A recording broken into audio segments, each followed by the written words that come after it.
ஒவ்வொரு சமூகத்திற்கும் உரிய அளவிலான பிரதிநிதித்துவம் கிடைப்பதே உண்மையான சமூக நீதி என்பது இந்த அரசின் அடிப்படை கொள்கை. இந்த கொள்கை மற்றும் வாக்குறுதியை நிறைவேற்ற சாதிவாரி கணக்கெடுப்பினை மக்கள் தொகை கணக்கெடுப்புடன் இணைந்து விரைவாக முடிக்க நாம் ஒன்றிய அரசினை வலியுறுத்துவோம். ஒன்றிய அரசின் சாதிவாரி கணக்கெடுப்பு முடிந்த பின்னர் தமிழ்நாடு அரசு சமூக நீதி கணக்காய்வினை நடத்தும். 1968 ஆண்டில் பேரறிஞர் அண்ணா அவர்கள் முதலமைச்சராக இருந்தபோது மும்மொழி கொள்கை நீக்கப்பட வேண்டும், தமிழ் மற்றும் ஆங்கிலம் ஆகிய இருமொழிகள் மட்டுமே பயிற்றுவிக்கப்பட வேண்டும் என்ற தீர்மானம் தமிழ்நாடு சட்டமன்ற பேரவையில் நிறைவேற்றப்பட்டது. அன்று முதல் இன்று வரை தமிழ்நாட்டில் இருமொழி கொள்கையே கடைபிடிக்கப்பட்டு வருகிறது. இருமொழி கொள்கை என்பது தமிழ்நாட்டு மக்களால் ஏற்றுக்கொள்ளப்பட்ட ஒன்று என்ற சூழ்நிலையில் அதனையே இந்த அரசு தொடர்ந்து கடைபிடிக்கும். சென்னை உயர்நீதிமன்றம் மற்றும் சென்னை உயர்நீதிமன்ற மதுரை கிளையில் தமிழ் மொழியை வழக்காடு மொழியாக பயன்படுத்தவும் உச்ச நீதிமன்ற கிளையை சென்னையில் அமைக்கவும் ஒன்றிய அரசை இந்த அரசு வலியுறுத்தும். தேசிய கல்விக் கொள்கை 2020 இந்த அரசு கடுமையாக எதிர்க்கும். தேசிய கல்விக் கொள்கையின்படி மும்மொழி கொள்கையை கடைபிடித்தால்தான் அனைவருக்கும் கல்வி இயக்கம் திட்டத்தின் கீழ் தமிழ்நாட்டிற்கு நியாயமாக கிடைக்கப்பெற வேண்டிய 3458 கோடி ரூபாய் நிதியை விடுவிக்க முடியும் என்ற ஒன்றிய அரசு நிலைப்பாடு ஏற்றுக்கொள்ளக்கூடியது அல்ல. இது மும்மொழி கொள்கையை தமிழ்நாட்டில் திணிப்பதற்கு சமமாகும். மும்மொழி கொள்கையை நிறைவேற்றினால்தான் நிதி ஒதுக்கீடு செய்யப்படும் என்ற நிலைப்பாட்டை ஒன்றிய அரசு மறுபரிசீலனை செய்து தமிழ்நாட்டுக்குரிய நிதியை உடனடியாக விடுவிக்க ஒன்றிய அரசை இந்த அரசு வலியுறுத்தும். அரசியலமைப்பு சட்டத்தின் கீழ் கல்வியானது பொதுப்பட்டியலில் இருப்பதன் காரணமாக நீட் தேர்வு, தேசிய கல்விக் கொள்கை திணிப்பு, மும்மொழி கொள்கை போன்ற பிரச்சனைகள் ஏற்படுகின்றன. எனவே கல்வியை பொது பட்டியலில் இருந்து மாநில பட்டியலுக்கு மாற்ற தேவையான அனைத்து முயற்சிகளையும் இந்த அரசு மேற்கொள்ளும். உண்மையான கல்வி சீர்திருத்தம் என்பது கல்வி நிறுவனங்களின் தரத்தையும் அதன் கற்பித்தல் திறனையும் உயர்த்துவதிலே அடங்கியுள்ளது. இதற்கேற்ப மாநிலத்தின் பல்கலைக்கழகங்கள் மற்றும் உயர்கல்வி நிறுவனங்களில் நீண்ட காலமாக நிரப்பப்படாமல் உள்ள தேவையான உதவி பேராசிரியர் மற்றும் ஆசிரியர் காலி பணியிடங்களை தகுதி மற்றும் திறமையின் அடிப்படையில் வெளிப்படையான முறையில் நிரப்புவதற்கு இந்த அரசு போர்க்கால அடிப்படையில் நடவடிக்கை எடுக்கும். அது மட்டுமின்றி உயர்கல்வித்துறையில் பல்வேறு அடிப்படை சீர்திருத்தங்களை இந்த அரசு கொண்டு வரும். இதன் மூலம் உலகத்தரம் வாய்ந்த உயர்கல்வி தமிழ்நாடு மாணவர்களுக்கு கிடைக்கப்பெறும். தமிழ்நாட்டின் நெற்களஞ்சியமாக விளங்குவது காவிரி டெல்டா பகுதி. டெல்டா மாவட்டங்களின் பிரதான நீர் ஆதாரமான காவிரி நீரினையே டெல்டா பகுதி விவசாயிகள் நம்பியுள்ளனர். காவிரி நீரை பயன்படுத்துவதில் தமிழ்நாட்டிற்கு உள்ள உரிமை மிக பழமை வாய்ந்தது. நம்முடைய உரிமையை உச்சநீதிமன்றத்தில் நிலைநாட்டிய பின்பும் காவிரி நீரை பெறுவதற்கு ஒவ்வொரு ஆண்டும் போராட வேண்டிய நிலை இருக்கிறது. உரிய நீருக்கு பதிலாக உபரி நீர்தான் தமிழ்நாட்டிற்கு கர்நாடக அரசால் வழங்கப்படுகிறது. இந்த நிலையில் மேகதாது திட்டத்தை செயல்படுத்த கர்நாடக அரசு முயன்று வருகிறது. இந்த திட்டம் செயல்படுத்தப்பட்டால் விவசாயிகளின் வாழ்வாதாரம் பாதிக்கப்படுவதுடன் வேளாண் உற்பத்தியும் கடுமையாக பாதிப்படையும். இதனை தடுத்து நிறுத்தவும் தமிழ்நாட்டிற்கு நீரை உரிய காலத்தில் பெற்றுத்தரவும் தேவையான சட்ட நடவடிக்கைகளை இந்த அரசு எடுத்து வருகிறது. தமிழ்நாட்டு மீனவர்கள் தங்களின் வாழ்வாதாரம் மற்றும் பொருளாதார பாதுகாப்பை பாதிக்கும் பல்வேறு சவால்களை தொடர்ந்து எதிர்கொண்டு வருகின்றனர். பருவமழை, புயல் மற்றும் பிற இயற்கை பேரிடர்களால் ஏற்படும் பாதிப்புகளுக்கு அப்பாற்பட்டு பாக் வளைகுடா பகுதியில் தங்களின் பாரம்பரிய மீன்பிடி பகுதிகளில் மீன்பிடி தொழிலில் ஈடுபடும் மீனவர்கள் அடிக்கடி கடுமையான துன்பங்களை அனுபவித்து வருகின்றனர். அவர்கள் இலங்கை கடற்படை அதிகாரிகளால் கைது செய்யப்படுவதும் அவருடைய மீன்பிடி படகுகள் பறிமுதல் செய்யப்பட்டு நீண்ட காலம் பிடித்து வைக்கப்படுவதும் கணிசமான அளவில் அபராதங்கள் விதிக்கப்படுவதும் தொடர்ந்து நடைபெற்று வருகின்றன. இந்த நீண்டகால பிரச்சினைக்கு தீர்வு காண ஒன்றிய அரசு தொடர்ந்து வலியுறுத்தும். அதே நேரத்தில் மீனவர்களின் வாழ்வாதாரத்தையும் பொருளாதார நிலைத்தன்மையையும் வலுப்படுத்தும் பல்வேறு நடவடிக்கைகளையும் மேற்கொள்ளும். காலநிலை மாற்றத்தினை எதிர்கொள்வதிலும் தமிழ்நாட்டின் வனப்பரப்பு மற்றும் பசுமை பரப்பினை உயர்த்துவதிலும் சதுப்பு நில காடுகள், ஈரநிலங்கள், கடலோர பகுதிகள் என அனைத்து வகையான சூழலியல் முக்கியத்துவம் வாய்ந்த நிலப்பரப்புகளை பாதுகாப்பதிலும் இந்த அரசு உறுதியாக செயல்படும். நிலத்தடி நீர்மட்டத்தை உயர்த்தவும் மழை காலங்களில் வரும் நீரை சேமிக்கவும் ஏதுவாக ஏரிகள் மற்றும் குளங்கள் பராமரிப்பு திட்டம் ஒவ்வொரு ஆண்டும் செயல்படுத்தப்படும். மேலும் கடலுக்கு செல்கின்ற நீரை தடுக்கும் வகையிலும் மழை நீரினை சேமிக்கும் வகையிலும் தேவையான இடங்களில் தடுப்பணைகள் கட்ட நடவடிக்கைகள் மேற்கொள்ளப்படும். தென் மாவட்ட மக்களின் உயிர் நாடியாக விளங்குவது முல்லை பெரியாறு அணையாகும். முல்லை பெரியாறு அணை நீர்மட்டத்தை 142 அடி வரை உயர்த்திக் கொள்ள உச்சநீதிமன்றம் 2014ஆம் ஆண்டு ஆணையிட்டதோடு அணையை வலுப்படுத்திய பின் அணையின் நீர்மட்டத்தை 152 அடி வரை உயர்த்திக் கொள்ளலாம் என்றும் அறிவுறுத்தி இருக்கிறது. ஆனால் அணையை வலுப்படுத்தும் பணிகளை மேற்கொள்ள தொடர்ந்து அனுமதி மறுத்து வரும் கேரள அரசானது அதற்கு மாறாக புதிய அணையை கட்ட வேண்டும் என்ற கோரிக்கையை தொடர்ந்து வலியுறுத்தி வருகிறது. கேரள அரசின் புதிய அணை கட்டும் முயற்சியை தடுக்கவும், முல்லை பெரியார் அணைப்பகுதியில் பழுதுபார்க்கும் பணிகளை மேற்கொள்ளவும், அணையின் நீர்மட்டத்தினை உயர்த்தவும் உறுதியான நடவடிக்கைகளை இந்த அரசு எடுக்கும். நதிநீர் இணைப்பு திட்டத்தை செயல்படுத்தும் விதமாக முதற்கட்டமாக தமிழ்நாட்டில் உள்ள நதிகளை இணைக்கவும், அதனைத் தொடர்ந்து ஒன்றிய அரசிடம் வலியுறுத்தி தென் மாநிலங்களில் உள்ள நதிகளை இணைக்கவும் இந்த அரசு தீவிரமாக முயற்சி மேற்கொள்ளும். கீழடி, ஆதிச்சநல்லூர், கொடுமணல், மயிலாடும்பாறை, சிவகலை, அழகன்குளம், அரிக்கமேடு, செல்வன்குப்பம் மற்றும் பூம்புகார் ஆகிய தலங்களில் தொடர்ந்து தொல்லியல் துறை ஆராய்ச்சி மேற்கொள்ளவும், கீழடி, ஆதிச்சநல்லூர் ஆகிய இரு தலங்களுக்கு யுனெஸ்கோவின் உலக பாரம்பரிய சின்னம் என்ற அங்கீகாரத்தை கிடைக்கவும், இத்தலங்களுக்கு பள்ளி மாணவர்களை கல்வி சுற்றுலா அழைத்துச் செல்லவும் இந்த அரசு வழிவகை செய்யும். மேலும் ஆதிச்சநல்லூர், கொடுமணல், கங்கை கொண்ட சோழபுரம் ஆகிய பண்பாட்டு தலங்களில் மிக மெய்மை மற்றும் மெய்நிகர் தோற்றம், ஆக்மெண்டட் ரியாலிட்டி, வர்ச்சுவல் ரியாலிட்டி ஆகிய தொழில்நுட்பங்களின் மூலம் சுற்றுலா பயணிகளுக்கு தமிழர் நாகரிகம் மீட்டுருவாக்கம் செய்யப்பட்டு அதன் அனுபவம் வழங்கப்படும். இவற்றுடன் இணைந்து மாநிலத்தின் இயற்கை வளங்களையும் சுற்றுச்சூழல் சமநிலையையும் பேணி காக்கும் வகையில் ஒரு விரிவான நிலையான சுற்றுலா கொள்கை சஸ்டைனபிள் டூரிசம் பாலிசி வகுக்கப்படும்.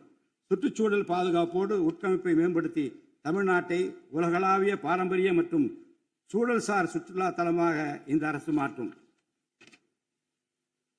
வரும் 2036ஆம் ஆண்டிற்குள் தமிழ்நாட்டை $15 டிரில்லியன் பொருளாதாரம் கொண்ட மாநிலமாக உருவாக்கிட வேண்டும் என்ற முதலமைச்சர் அவர்களின் இலக்குடன் தொழில்கள் வளர வேண்டும், தொழிலாளர்கள் வாழ வேண்டும் என்ற கொள்கையில் இந்த அரசு உறுதியாக உள்ளது. தமிழ்நாட்டில் தொழில் வளர்ச்சியை மேம்படுத்தும் வகையில் தொழில் நிறுவனங்கள் தொடங்குவதற்கான நடைமுறைகள் எளிமைப்படுத்தப்படும். இதன்படி குறு, சிறு மற்றும் நடுத்தர தொழில்கள் தொடங்க தேவையான அனுமதியினை ஒற்றை சாளர முறையில் விரைவாக வழங்குவதற்கான நடவடிக்கைகளை இந்த அரசு எடுக்கும். இதன் மூலம் தமிழ்நாடு தொழில் வளர்ச்சி அடைவதோடு லட்சக்கணக்கான வேலை வாய்ப்புகள் உருவாக்கப்படும். மாநிலத்தின் பொருளாதார நிலைத்தன்மையையும் தொழில்துறை வளர்ச்சியையும் ஊக்குவிக்கும் நோக்குடன் முந்தைய தொழில் கொள்கைகளின் தொடர்ச்சியை பேணுவதோடு தற்கால மற்றும் வருங்கால தேவைகளை கருத்தில் கொண்டு ஒரு புதிய தொழில் கொள்கையை இந்த அரசு வகுத்து உள்நாட்டு மற்றும் உலகளாவிய நிறுவனங்கள் தமிழ்நாட்டில் தங்களது முதலீடுகளை மேற்கொள்வதற்கான சிறப்பு ஊக்கத்தொகை திட்டங்களை இந்த அரசு செயல்படுத்தும். அனைத்து துறைகளுக்கும் பொருந்தக்கூடிய வகையில் ஒற்றை சாளர முறை சிங்கிள் விண்டோ சிஸ்டம் முழுமையான டிஜிட்டல் தளமாக மேம்படுத்தி எவ்வித நிர்வாக தாமதமுமின்றி அனைத்து அனுமதிகளையும் விரைந்து வழங்கி தொழில் தொடங்குவதை எளிதாக்கும். ஈஸ் ஆஃப் டூயிங் பிசினஸ் சூழலை இந்த அரசு மேம்படுத்தும். பன்னாட்டு நிறுவனங்களின் முதலீடுகளை ஈர்க்கும் வகையில் தமிழ்நாடு முதலீட்டாளர் ஊக்குவிப்பு ஆணையம் ஒன்று தலைமைச் செயலாளர் தலைமையில் ஏற்படுத்தப்படும். இந்த ஆணையத்தின் மூலம் 200 கோடி ரூபாய்க்கும் அதிகமாக முதலீடு செய்யும் நிறுவனங்கள் அல்லது 5000 பேருக்கு வேலைவாய்ப்பு வழங்கும் நிறுவனங்களுக்கு விரைந்து தொழில் தொடங்க அனுமதி அளிக்க நடவடிக்கை எடுக்கப்படும். வறுமையில்லா தமிழ்நாட்டை உருவாக்குவது இந்த அரசின் முதன்மையான குறிக்கோள். வறுமையை முற்றிலும் ஒழிக்கும் வகையில் தமிழ்நாட்டில் உள்ள ஏழை குடும்பங்கள் கண்டறியப்பட்டு அவர்களுக்கு அரசின் நலத்திட்டங்கள் சென்றடைவதை உறுதி செய்வதுடன் அவர்களின் வாழ்வாதாரத்தை மேம்படுத்தவும் அவர்கள் சுய தொழில் செய்வதற்கான வாய்ப்புகளையும் வசதிகளையும் இந்த அரசு ஏற்படுத்தி தரும். இந்தியாவில் நகரமயமாதல் முன்னோடிய மாநிலமாக தமிழ்நாடு விளங்குகிறது. வரும் 2031ஆம் ஆண்டிற்குள் நகர்ப்புற சிறப்பிற்கான இந்தியாவின் முன்மாதிரி மாநிலமாக தமிழ்நாடு திகழும். தமிழ்நாட்டில் உள்ள ஒவ்வொரு மாநகராட்சி, நகராட்சி மற்றும் பேரூராட்சியும் தங்களது குடிமக்களுக்கு உயர்தர வாழ்க்கையை உறுதி செய்யும் வகையில் தூய்மையான குடிநீர் விநியோகம், நவீன நகர்ப்புற கட்டமைப்பு, பசுமையான மற்றும் தூய்மையான சூழல், டிஜிட்டல் நிர்வாகம் மற்றும் நிலையான பொருளாதார வாய்ப்புகளை அடுத்த 5 ஆண்டுகளில் வழங்கும். அரசு துறைகளில் உள்ள காலி பணியிடங்களை நிரப்ப குறித்த நேரத்தில் எவ்வித ஒளிவு மறைவுமின்றி தேர்வாணையங்கள் மூலம் தேர்வுகள் நடத்தப்பட்டு முறைப்படி காலி பணியிடங்கள் நிரப்பப்படும். இதன் மூலம் ஆயிரக்கணக்கான இளைஞர்களின் அரசு பணி கனவு மெய்ப்படும். செயற்கை நுண்ணறிவிற்கு தனி கவனம் செலுத்த வேண்டியதன் அவசியத்தை கருத்தில் கொண்டு இந்த அரசு தகவல் தொழில்நுட்பவியல் மற்றும் டிஜிட்டல் சேவைகள் துறையின் வரம்பை செயற்கை நுண்ணறிவையும் உள்ளடக்கும் வகையில் விரிவுபடுத்தியுள்ளது. அரசு துறைகளின் செயல்திறனை மேம்படுத்தவும் பொதுமக்களுக்கு சிறந்த மின் ஆளுமை கவர்னன்ஸ் சேவைகளை வழங்கவும் இத்துறை செயற்கை நுண்ணறிவு கருவிகளை பயன்படுத்த துணை புரியும். தமிழ்நாடு அரசு சமூக நீதியை காப்பதில் உறுதியுடன் இருந்து தமிழ்நாட்டின் 69% இடஒதுக்கீட்டை பாதுகாப்பதற்கான அனைத்து முயற்சிகளை மேற்கொண்டு வருகிறது.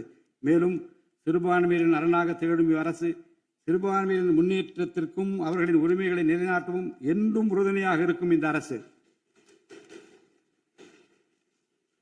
ஒரு உண்மையான மதசார்பற்ற சமூக நீதி அரசாக திகழும் என்பதில் எனக்கு ஐயமில்லை. ஆதி திராவிடர் மற்றும் பழங்குடியினருக்கான உயர்தர பள்ளிக்கல்வி, உலகின் தலைசிறந்த பல்கலைக்கழகங்கள் உயர்கல்வி, வேலைவாய்ப்பு மற்றும் சுய தொழில் வாய்ப்புகள், வீடு மற்றும் உட்கட்டமைப்பு வசதிகள், திறன் மேம்பாடு, பொருளாதார மற்றும் வாழ்வாதார மேம்பாடு என அனைத்து வகையிலும் ஆதி திராவிட மற்றும் பழங்குடியின மக்களின் சமூக நீதியினை நிலைநாட்டும் அரசாக இந்த அரசு திகழும். மாற்றுத்திறனாளிகளின் நலனை பேணி பாதுகாக்க இந்த அரசு உறுதி பூண்டுள்ளது. மாற்றுத்திறனாளிகளின் உரிமைகள், சமத்துவம் மற்றும் சமூக பாதுகாப்பினை உறுதி செய்யும் முன்னணி மாநிலமாக தமிழ்நாடு அரசு திகழும். டிஜிட்டல் மற்றும் உட்கட்டமைப்பில் மாற்றுத்திறனாளிகளுக்கு சமமான அணுகல் வசதி ஏற்படுத்தி கொடுப்பது மட்டுமல்லாமல் சமூகத்தில் அவர்களின் முன்னேற்றத்திற்கு சிறப்பு கவனம் அளிக்கப்படும். மாற்றுத்திறனாளிகளுக்கான 4% இடஒதுக்கீட்டை முறையாக நடைமுறைப்படுத்தவும் இந்த அரசு நடவடிக்கை எடுக்கும். எதிர்கால ஒலிம்பிக் வெற்றியாளர்களை உருவாக்கவும் தமிழ்நாட்டை இந்தியாவின் முன்னணி விளையாட்டு ஆற்றல் மையமாக நிலைநிறுத்துவதையும் நோக்கமாக கொண்டு ஒலிம்பிக் உயர் திறன் மையங்கள் ஒலிம்பிக் சென்டர்ஸ் ஆஃப் எக்ஸலன்ஸ் அமைக்க இந்த அரசால் நடவடிக்கை மேற்கொள்ளப்படும். இம்மையங்கள் உலக தரத்திலான பயிற்சி, உட்கட்டமைப்பு, உயர்தர பயிற்சி, நவீன விளையாட்டு, அறிவியல் வசதிகள், செயல்திறன் பகுப்பாய்வு மற்றும் முழுமையான விளையாட்டு மேம்பாட்டு சேவைகள் வழங்கும். திருநர் கண்ணியத்துடன் வாழ வழி செய்யும் விதமாக அவர்களுக்கு திறன் மேம்பாட்டு பயிற்சி வழங்கவும், சுய உதவி குழுக்கள் அமைத்திடவும், வாழ்வாதார வாய்ப்புகள் மற்றும் வேலை வாய்ப்பு பெற்றிட துணை புரிந்தும் வீட்டு வசதிகளை உருவாக்கிடவும் இந்த அரசு உறுதுணையாக இருக்கும். நமது வரலாற்று சிறப்புமிக்க ஆன்மீக கோயில்களின் நிர்வாகத்தை மேம்படுத்தும் வகையில் இந்து சமய அறநிலையத்துறையில் கட்டமைப்பு சீர்திருத்தங்களை இந்த அரசு மேற்கொள்ளும். கோயில் சொத்துக்கள், நிலங்கள் மற்றும் அறக்கட்டளை வருவாய்கள் அனைத்தையும் முழுமையாக தணிக்கை ஆடிட் செய்வதற்கும் கணக்குகளை வெளிப்படையாகவும் கணினிமயமாகவும் கொண்டு வருவதற்கும் நடவடிக்கை எடுக்கப்படும். முந்தைய காலங்களில் நிலவி வந்த நிர்வாக முறைகேடுகள் முற்றிலும் களையப்பட்டு கோயில்களில் அசையும் மற்றும் அசையா சொத்துக்கள் அனைத்தும் அதன் புனிதமான நோக்கங்களுக்காக மட்டுமே பயன்படுத்தப்படும் இந்த அரசால் உறுதி செய்யப்படும். அரசின் நலத்திட்டங்களை மக்களிடம் எடுத்துச் செல்வதில் முக்கிய பங்கு வகிப்பவர்கள் அரசு ஊழியர்கள். இளைய சமுதாயத்தை நல்வழிப்படுத்துவதில் முக்கிய பங்கு வகிப்பவர்கள் ஆசிரியர்கள். அரசு ஊழியர்கள், ஆசிரியர்கள் மற்றும் ஓய்வூதியதாரர்களின் நலன்களை தொடர்ந்து பாதுகாக்கப்படும். அவர்களுக்கான மருத்துவ காப்பீட்டு திட்டங்கள் மேலும் செம்மைப்படுத்தப்படும். தமிழ்நாட்டின் வளர்ச்சியினை மேலும் ஊக்குவித்துவிடவும், மக்களின் வாழ்வாதாரத்தினை மேம்படுத்திடவும் அனைத்து துறைகளையும் உள்ளடக்கிய வெற்றி தமிழகம் தொலைநோக்கு திட்டங்கள் அடுத்த 5 ஆண்டுகளில் இவ்வரசு செயல்படுத்தும்.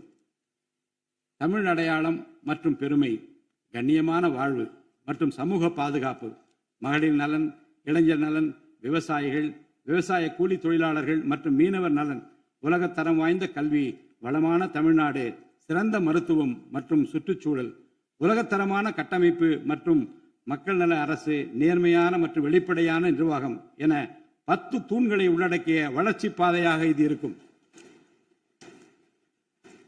எத்தனை தடைகள் வந்தாலும் அனைத்தையும் தகர்த்தெறிந்து ஊழலற்ற நேர்மையான நிர்வாகத்தை தந்து அதன் மூலம் பொருளாதார மறுமலர்ச்சியை ஏற்படுத்திட இந்த அரசு உறுதி பூண்டுள்ளது.